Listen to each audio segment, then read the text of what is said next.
আপনার একজন উপদেষ্টা বলেন যে 50 বছর কিছু করতে পারেনি রাজনৈতিক দলগুলো, আমরা করছি।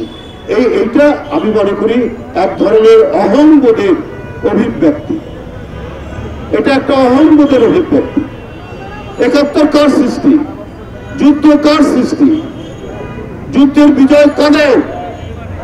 গণতান্ত্রিক সংগ্রামে 90-এর যে আরেকবার আমরা বিজয় অর্জন করেছিলাম, এরশাদকে নামিয়েছিলাম, সেইটা কি সুশীল সমাজের অবদান? হ্যাঁ, সুশীল সমাজ সমর্থন করেছে ছাত্রদের এই আন্দোলন, রাজনীতিবিদদের এই আন্দোলন। আমি মাননীয় উপদেষ্টাকে বলবো, আপনার এই সমস্ত কথাবার্তা সেই মঈনুদ্দিন ফখরুদ্দিনরা যেভাবে করেছেন সেই করার, তাদের যে করার, তাদেরই আমরা আরেকটা মানে ইয়েতে পুনরুজ্জীবন দেখছি, একটা রিপিটেশন দেখছি। বন্ধুরা আমার, এইটা হতে পারে না। বরং শেখ হাসিনা,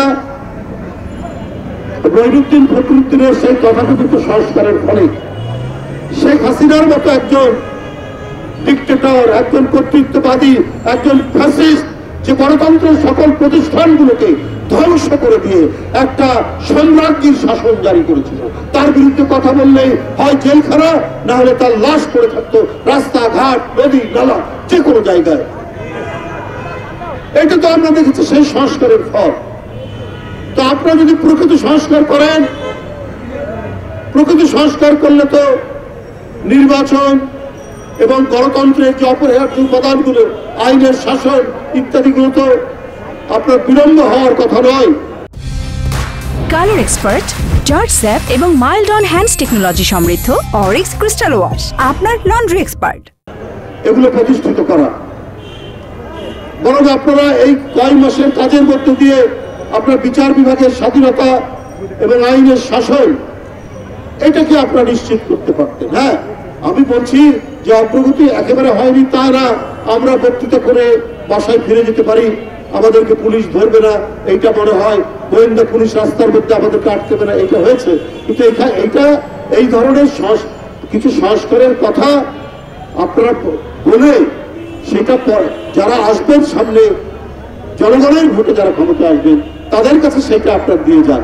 এর জন্য যদি আপনারা দীর্ঘদিন, দীর্ঘ সময়, এবং রাজনীতিবিদরা কিছুই করেনি, 50 বছরে কিছুই করতে পারেনি, এই ধরনের অহংবোধের প্রতি যদি আপনারা অভিব্যক্তি ঘটান, তাহলে কিন্তু মানুষ ক্রমান্বয়ে আপনাদের প্রতি এখন যে ভালোবাসা আছে সেই ভালোবাসা হ্রাস পেতে থাকবে এবং মনে করবে আপনারা অসৎ উদ্দেশ্য নিয়ে কোনো কাজ করছেন।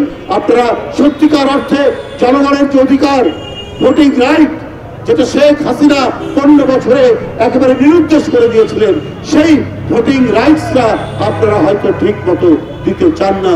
এই ধরনের আশঙ্কা মানুষের মধ্যে তৈরি হবে।